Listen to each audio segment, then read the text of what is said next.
lanjut ke materi berikutnya. Setelah kemarin kita membahas organ reproduksi pada laki-laki, kita akan membahas organ reproduksi pada wanita. Organ reproduksi pada wanita, beginilah penampakan dari organ reproduksi wanita. Yang pertama ada ovarium, yang kedua ada tuba fallopi atau saluran indung telur, yang ketiga ada infundibulum, yang keempat ada fimbriae, yang kelima ada rahim atau uterus, yang keenam ada endometrium, yang berikutnya ada cervix, yang terakhir ada vagina. Kita akan bahas satu persatu. Yang pertama adalah ovarium. Ovarium ini strukturnya seperti telur atau menghasilkan sel telur berjumlah satu pasang, yaitu di bagian kiri dan kanan, berfungsi menghasilkan sel telur atau ovum. Ovarium setiap bulan pada siklus menstruasi akan menghasilkan satu telur secara bergantian antara yang bagian kanan dan bagian kiri.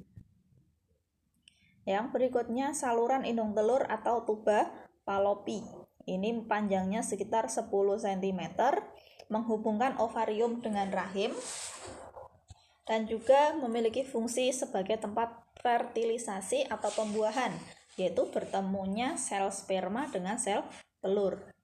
Oke, kita lanjut. Berikutnya ada yang namanya infundibulum.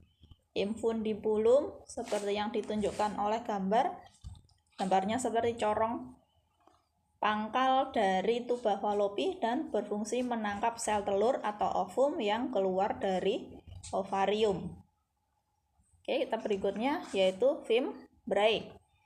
Ada menyebutnya fimbriae. Nah, yang ditunjukkan ini adalah fimbriae, dia seperti jumbai-jumbai. Nah, bentuknya seperti jumbai-jumbai dan berfungsi membawa sel telur atau ovum menuju rahim atau uterus. Berikutnya ada rahim atau uterus itu sendiri. Nah, ini strukturnya seperti buah bir, berfungsi untuk perkembangan janin selama kehamilan. Jadi dia bersifat elastis, bisa membesar tergantung kondisi janinnya. Berikutnya ada endometrium. Endometrium atau bisa disebut dinding rahim. Nah, yang ditunjukkan oleh garis merah tebal itu yang namanya endometrium, lapisan yang membatasi rongga rahim dan bagian yang meluruh saat menstruasi menjadi darah, terjadinya nidasi atau tertanamnya embrio yang telah dibuahi. Berikutnya ada cervix. Cervix ini, nah yang ditunjukkan bagian yang menonjol keluar ini adalah bagian cervix. Struktur rahim bagian bawah bentuknya menyempit dan membuka ke arah vagina saat kehamilan. Cervix menjaga janin agar tetap di dalam rahim, membantu proses saat melahirkan, dan juga membantu menyalurkan sperma menuju tuba fallopi. Berikutnya yang terakhir ada vagina.